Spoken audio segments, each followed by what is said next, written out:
ከተቸገረው አካል በላይ ረጂ ወይንም ደግሞ በጎ አድራጎት ድርጅት የከፈቱት ሰዎች ብዛት እንዳላቸው በእነ አዊንታ በርሲሳና በእነ ወገኔ የተጣራ ጉዳይ ነው። ምን ነው ኢትዮጵያ ሁሌ ችጋራም ናት አላችሁ? ምን ነው እንዴ? በቃ ተው አትርዱን፣ አንፈልግም። እኛ አልተቸገርንም፣ አንፈልግም። ለማንኛውም እኛን መርዳት የሚፈልግ ሰው በመንግስት ጥናት ተደርጎ የሆነ የስራ እድል የምናገኝበት የሆነ ትልቅ ድርጅት ቢከፈት፣ የስራ ትልቅ ካምፓኒ ቢከፈት፣ እዚህ አዲስ አበባ ቢኖር፣ አዳማ ላይ ቅርንጫፍ ቢኖረው፣ ጅማ ላይ ሌላ ቅርንጫፍ ቢከፈት፣ ስራ ያጣው ወጣት ደግሞ ተቀጥሮ በደሞዙ ራሱን ቢያሻሽል ጥሩ ነው። እርዳታ እያልክ ግን እርዳታ በጎ ድርጅት እያልክ ለማንኛውም ወጣቱን ወይንም ደግሞ ህብረተሰቡን ማህበረሰቡን የሚያነቁ እና አዊንታ በርሲሳ እነ ወገኔ ተስፋ ብዙ ያልጠራዋቸው ሰዎች አሉ። እናንተን እጅግ አድርገን እናመሰግናለን። በዚህ አጋጣሚ አዊንታ በርሲሳ በዛም ማነሰም ያው ደሞዝ 5 ብር ብትሆን እያስገባን ነው። ለወገኔ ማስቡበት ለማለት ነው።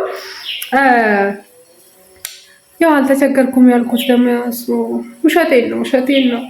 ግን እኔ መርዳት የምትፈልግ ዲያስፖራ በአካልና እዚህ በአካልና እና ተመራርቀን ተመሰጋግነን ብንሰነባበት ይሻላል እንጂ ተላላኪ አሰማርተህ ውሰድና እርዷት ምናምን ብለህ ገንዘብ ሰጥሃቸው እኔ ሰው እንድታደክም አልፈልግም።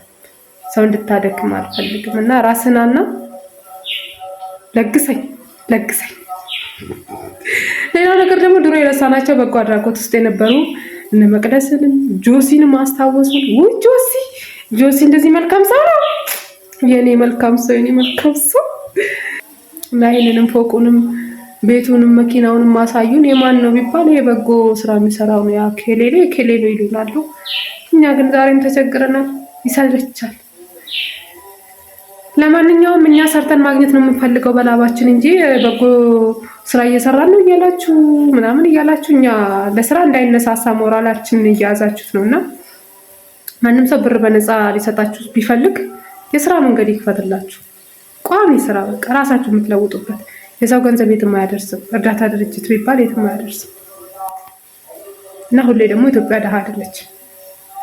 ሀገር እንዲበለጽግ ሀገር እንዲያድግ የስራ ሰው ህዝቡ ሰርቶ የሚለወጥበትን መንገድ አስቡ። ያሻል።